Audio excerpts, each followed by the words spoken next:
ये पूरा सप्ताह हम साजिशों के सप्ताह के रूप में देख सकते हैं और उसके साथ-साथ उन साजिशों के भंडाफोड़ भी देखने को मिला है। साजिश आपने ज़िक्र किया बनारस का, तो अभी यहाँ दाल मंडी इलाका है। पिछले 2-3 साल पहले जैसा आप जानते हैं कि आज की तारीख में पूरे हर जगह वो ज़मीनों की कमी हो गई है, तो अब छोटे-छोटे मकान भी अब तोड़ करके उस पर बहुमंजिला इमारतें बन रही हैं और उस इमारतों के नीचे अंडरग्राउंड भी बनता है और ख़ास करके पार्किंग के लिए, इस सब के लिए नीचे अंडरग्राउंड भी बनता है। तो दाल मंडी में भी ऐसे ही था, वहाँ पर वो सराय खाना है जिसमें लोग आकर के रुकते हैं, तो उसको तोड़ करके बना रहे थे और नीचे उसका वो जो तहखाना भी बन रहा था। तो उस समय बड़ी जोर-शोर से उसका हल्ला हुआ कि वो तहखाना वहाँ बनाया जा रहा है, तहखाना नहीं बनाया जा रहा बल्कि उसकी सुरंग बनाई जा रही है और बाबा विश्वनाथ के ठीक बगल में मतलब इस तरीके की वो सुरंग बन रही है और मंदिर को उड़ा देने की साजिश है। वो इलाका ऐसा है कि वो इलाका पूरा का पूरा मुस्लिम बहुल इलाका है और वो ऐसी बाजार है जहाँ से पूरा पूर्वांचल ही नहीं, बिहार तक भी माल सप्लाई होता है, थोक में माल सप्लाई होता है। बड़ी सस्ती वो दरों पर वहाँ पर माल उपलब्ध हो जाता है और वो नई सड़क से लेकर के सीधे आता है चौक थाने के पास खुलता है वो दरवाजा और चौक थाने के ठीक सामने करीब 100 मीटर की दूरी पर बाबा विश्वनाथ का मंदिर है। तो वो सिचुएशन पूरा सांप्रदायिक सौहार्द बिगाड़ने के लिए पर्याप्त। तो खैर उस समय तो भंडाफोड़ हो गया कि नहीं ऐसा कुछ नहीं है और वो नीचे तहखाना बन रहा था और अंडरग्राउंड बन रहा था, ऐसा कुछ नहीं है। लेकिन फिलहाल जो चीजें सुनाई पड़ रही हैं, दिखाई पड़ रही हैं कि ये दाल मंडी को इनका कहना है कि इधर वाला ये मैदानी से एक सड़क जाती है सीधे बाबा विश्वनाथ और एक सड़क उधर से जाती है और ये अगर बीच वाली सड़क हो जाए तो यात्रियों को बहुत सुविधा हो जाएगी और उनके लिए इतनी अपना सकरी गली नहीं है, तो उसको वो तोड़ करके वो गली 5 मीटर 5 5 फुट भी कहीं-कहीं वो गली नहीं है, बड़ी सकरी गली होती है वो और उसको था कि उसको 13 मीटर की उसको पूरा गली बनाएँगे और पूरा राजमार्ग जैसा होगा और स्थिति ये है कि अगर वो ऐसा करते हैं तो करीब 10,000 दुकानें, जो अभी आंकड़ा आया है, 10,000 दुकानें और अधिकांश दुकानें उसमें माने बहुसंख्यक दुकानें मुस्लिम समुदाय की हैं और उतना ही नहीं बल्कि उसके बगल में नई सड़क पर भी अधिकांश दुकानें मुस्लिम समुदाय की हैं। तो इस तरीके से 10,000 तो सरकारी आंकड़ा है। अब वो कितना हो सकता है आप उसको सोच सकते हैं। तो इन सारी दुकानों को तोड़ करके और उसको बनाने का प्राविधान है। अब कहा जा रहा है कि साहब जो दुकानें तोड़ी जाएगी उनको हम मुआवजा भी देंगे। अरे आप क्या मुआवजा देते हैं, कैसे देते हैं? मंदिर में ये पूरा मंदिर कॉरिडोर तोड़ा गया, इतने मंदिर तोड़े गए, इतने अपना वो देवालय तोड़े गए, वो सारी चीजें हम लोगों ने देखा है। तो यह तो एक बड़ी चीजें फिर नए सिरे से शुरू हुई है अपना यह दुकानों को तोड़े जाने। बनारस में ही इनके तोड़-फोड़ का शिकार हुआ था सर्व सेवा संघ। सर्व सेवा संघ 1 साल के बाद 100 दिन का सत्याग्रह किया, न्यायदीप सत्याग्रह किया और उसका 100वां दिन समाप्त हुआ है 19 तारीख को और उसमें पूरे देश भर से सारे गांधीवादी लोग आए। लेकिन उसको आज की तारीख में भी सरकार 1 साल तोड़े हो गया, उसका कोई संज्ञान नहीं लिया।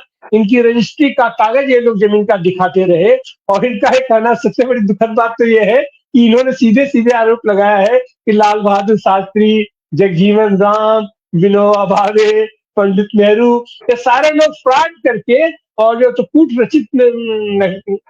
कूट रचना के साथ इन्होंने रजिस्ट्री कराया है और इनकी फॉल्स रजिस्ट्री थी और उस पर पूरे देश भर के लोग हुए और फिर यहाँ से जाकर के सर्व सेवा संघ वहाँ 3 दिन का सम्मेलन भी अपने अनूपपुर में कर रहा है। अब आगे वो लोग क्या अपनी रणनीति बनाएंगे वो जाने, लेकिन हम सारे लोग जो जितने जनतांत्रिक लोग हैं वो इसके बारे में वो चिंतित है और उनके साथ अपना अपना समर्थन दे रहे हैं। आपने भी कहा कि अम्बेडकर को लेकर के कांग्रेस आंदोलन चला रही है। कांग्रेस आंदोलन नहीं चला रही है, कांग्रेस अम्बेडकर के उस वक्तव्य पर पूरा देश गर्म है और खास करके भारतीय जनता पार्टी के साथ जो लोग सरकार में है वो लोग भी उद्वेलित है। वो क्या करेंगे कैसे करेंगे नहीं समझ में आ रहा है और ये खास करके समाजवादी पार्टी कल 22 तारीख को पूरे प्रदेश भर में या उनका पूरे देश का राष्ट्रीय काल है लेकिन तो उत्तर प्रदेश में उनका है और उन्होंने पूरा उसके विरोध प्रदर्शन का और अमित शाह को ये हटाए जाने की मांग को लेकर के पूरे प्रदेश भर में इन लोगों ने सम्मेलन किया है और आज 23 तारीख को किसान के बबू आह्वान था, तो उसको लेकर के और चौधरी चरण सिंह को लेकर के किसान दिवस पर पूरे प्रदेश भर में ये समाजवादी पार्टी भी अपना आंदोलन कर रही है। अब हम आते हैं देश के पैमाने पर जो चीजें छूट रही हैं। दिल्ली दिल्ली और बिहार इस समय हार्ट केक बना हुआ है राजनीति के लिए। तो बिहार से तो कल से, खास करके कल से जो समाचार आ रहा है कि नीतीश कुमार जी शायद फिर पलटी मारने जा रहे हैं और तेजस्वी को उन्होंने शायद आमंत्रण किया है कि आओ हम लोग मिलजुल करके सरकार बनाया जाए। लेकिन अभी तक कोई उसका वो परिणाम निकल करके सामने नहीं आया है। तो वो हुआ है। और दिल्ली में इस समय पोस्टर वार चल रहा है। पोस्टर वार अपना ये चल रहा है कि वो पोस्टर खास करके भारतीय जनता पार्टी की ओर से जो वहां पोस्टर प्रसारित हो रहे हैं, उससे ऐसा लग रहा है कि दिल्ली पूरा अंधकारमय हो गया है। अब अंधेरे में दिल्ली डूब गई है या दिल्ली अंधेरे में ये डूब गया है, इसको कहना बहुत मुश्किल हो रहा है। लेकिन वहां पर पोस्टर वार कुछ ऐसा ही हो रहा है कि दिल्ली पूरा नरक हो गया है और इसको कौन उबारेगा, कैसे उबारेगा और उसका श्रेय अपना किसको दिया जाएगा, केजरीवाल को दिया जाएगा कि मोदी को दिया जाएगा, इसका। एक और बहुत महत्वपूर्ण समाचार इस बीच आया है चुनाव आयोग को लेकर के। चुनाव आयोग में तमाम याचिकाएं पेंडिंग पड़ी थी और खास करके लोकसभा चुनाव को लेकर के और महाराष्ट्र को लेकर के, और उसमें कोर्ट ने आदेश भी कर दिया था कि आप इस सारी चीजों को आप सामने लाइए, रखिए। लेकिन अभी अभी जो 26 तारीख को वहां पर एक सरकार ने आदेश जारी कर दिया है कि अब चुनाव आयोग को कोई भी डॉक्यूमेंट सार्वजनिक करने का, किसी भी जनता को दिखाने की कोई आवश्यकता नहीं है, उसकी कोई बाध्यता नहीं है। मतलब जो चुनाव आयोग कर दिया अब वो दैट्स इनफ। और फिर जो अगली स्थिति आने वाली है, जो हम हमारे जैसे लोग देख रहे हैं कि हो सकता है कि अब आगे ये कह दिया जाए कि बड़ा खर्चा होता है, चुनाव की जरूरत ही नहीं है और चुनाव आयोग सबको सर्टिफिकेट दे देगा और इनका 400 पार का अपना नारा या अपना जो कुछ भी है, इनको तो संविधान बदलना है, उसके लिए आवश्यक सुविधाएं चुनाव आयोग की तरफ से अपना मुहैया करा दी जाएंगी। तो इस तरीके से हम देख रहे हैं। और अभी पिछले दिनों संसद में जो हुआ है कि शायद इन लोगों को पता चल गया है कि राहुल गांधी ब्लैक बेल्ट भी है, तो उसके ब्लैक बेल्ट से इतने आतंकित ये लोग हो गए कि हमारे ताला गाया जाता है कि बड़े लड़ैया ये महबूबा। तो ये कहा जा सकता है कि बड़े लड़ैया यह संसद में जिसकी ताप सही ना जाए, एक के मारे दुई गिर जाए।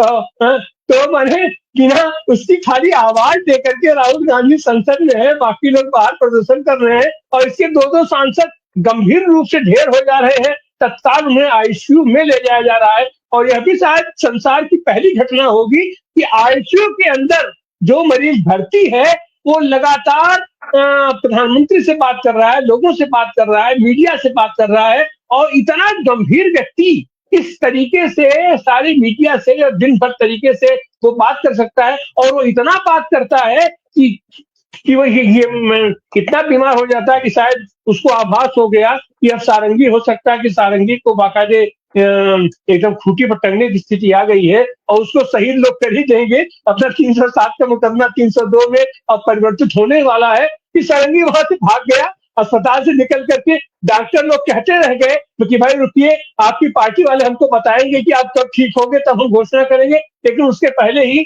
अपने वो महान लोग वहां से भाग खड़े हुए। तो इस तरीके से देखिए कि पिछला सप्ताह साजिश और साजिशों के भंडाफोड़ का सप्ताह रहा है। बहुत बहुत धन्यवाद। धन्यवाद।